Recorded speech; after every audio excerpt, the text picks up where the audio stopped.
महाराष्ट्र 2024 चुनाव के बाद ऐसा पहला चुनावी राज्य है जहां विधानसभा सीटों की संख्या 300 के करीब है। 2022 में हुए सियासी जोड़ तोड़ के बाद बीजेपी सत्ता में तो आ गई, लेकिन 2024 चुनाव में इसी राज्य ने बीजेपी गठबंधन को 24 सीटों का बड़ा नुकसान दिया। लेकिन इस बार बीजेपी ऐसा कोई जोखिम उठाने के लिए तैयार नहीं है और शायद यही वजह है कि बीजेपी ने विधानसभा चुनाव से ठीक पहले अब तक की सबसे बड़ी कार्रवाई कर दी है। वोटिंग से ठीक 2 हफ्ते पहले 2 पन्नों की एक लिस्ट जारी की गई है, जिसमें 40 नेताओं और कार्यकर्ताओं को पार्टी से निष्कासित कर दिया गया है।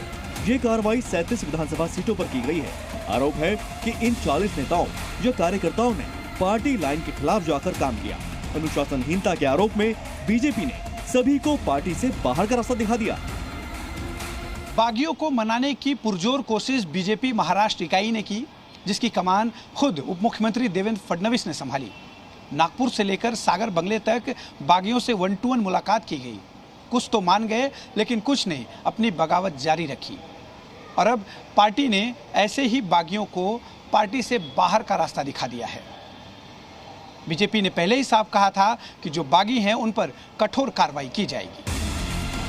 हालांकि शिवसेना और एनसीपी में टूट के बाद महाराष्ट्र में बागी होने का ट्रेंड कॉमन हो गया है। बीजेपी ने भले ही अपने नेताओं के खिलाफ कार्रवाई की हो, लेकिन हर दल में टिकट बंटवारे को लेकर नाराजगी का मामला सामने आया है। शिंदे, उद्धव, अजीत, शरद, इन चारों नेताओं के कैंप में ऐसे नेताओं की भरमार है जो टिकट न मिलने से नाराज हैं। लेकिन बीजेपी खेमे में ऐसे नेताओं की लिस्ट थोड़ी लंबी है।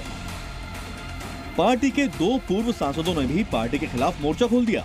पहला नाम है हीना गावित का, जो नंदुरबार से चुनाव लड़ रही है। दूसरा नाम है एटी पाटिल का, जो जलगांव से निर्दलीय चुनाव लड़ रहे हैं। हालांकि बीजेपी काफी हद तक बागियों को मनाने में सफल भी रही। इन नामों में बीजेपी के पूर्व सांसद गोपाल शेट्टी सबसे बड़ा नाम है, जिन्होंने बोरीवली सीट से निर्दलीय पर्चा भरा था। इसके अलावा सांगली से बीजेपी के बागी शिवाजी डोंगरे, गढ़चिरौली से बीजेपी के बागी देवराव होली और गुहागर से बीजेपी के बागी नेता संतोष जतापाकर ने आखिरी समय में अपना पर्चा वापस ले लिया।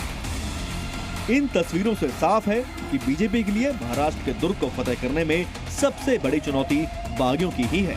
मीडिया रिपोर्ट्स की माने तो महाराष्ट्र में करीब 30 सीटों पर बीजेपी के बागी अब भी निर्दलीय चुनाव लड़ रहे हैं, जिसका नुकसान बीजेपी को चुनाव में हो सकता है।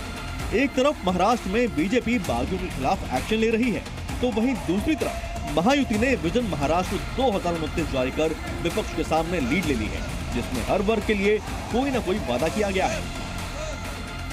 लाडली बहन योजना की राशि 1500 से बढ़ाकर 2100, बिजली बिलों में 30% की कमी, वृद्धावस्था पेंशन की राशि 1500 से 2100 रुपए, बेरोजगारों को 25 लाख नौकरियां, किसानों का लोन माफ, छात्रों को 10,000 रुपए महीना जैसे 10 बड़े ऐलान किए गए हैं। इस ऐलान के साथ साथ महायुति और बीजेपी ने राहुल गांधी पर सियासी हमले तेज कर दिए हैं। 2024 चुनाव में जिस लाल रंग के संविधान की कॉपी लेकर राहुल चुनाव प्रचार करते थे, अब देवेंद्र फडणवीस ने रंग का हवाला देते हुए राहुल पर अर्बन नक्सलियों से घिरे होने का आरोप लगाया है। राहुल गांधी जी संविधान के नाम पर लाल किताब क्यों दिखाते हैं? मैं ऐसा मानता हूं कि उनके मन में संविधान के पीछे छुपकर और भारत जोड़ो के पीछे छुपकर ये जो अल्ट्रा लेफ्टिस्ट विचारों के लोग हैं, इनके विचारों को लोगों में पहुंचाने का एक प्रयास ये लगातार वो कर रहे हैं। जहां पर ओबीसी, दलित, आदिवासी और विविध सामाजिक संगठनों ने इस कार्यक्रम का आयोजन करके राहुल जी को बुलाया है, तो उसको अर्बन नक्सलाइट करके उस संगठन का आप उनका अपमान कर रहे। ये सब बातें जो है ये पराजय सामने दिख रहा है, इसलिए होम मिनिस्टर ऐसी बेतुकी बातें कर रहे हैं। बहरहाल हर बदलती तारीख के साथ महाराष्ट्र का सियासी पारा बढ़ रहा है। महाराष्ट्र के किले को फतेह करने के लिए दोनों ही पक्ष ने एड़ी चोटी का जोर लगा दिया है, जिसके नतीजे के लिए 23 तारीख तक का इंतजार करना होगा। ब्यूरो रिपोर्ट, जी मीडिया। जी न्यूज़।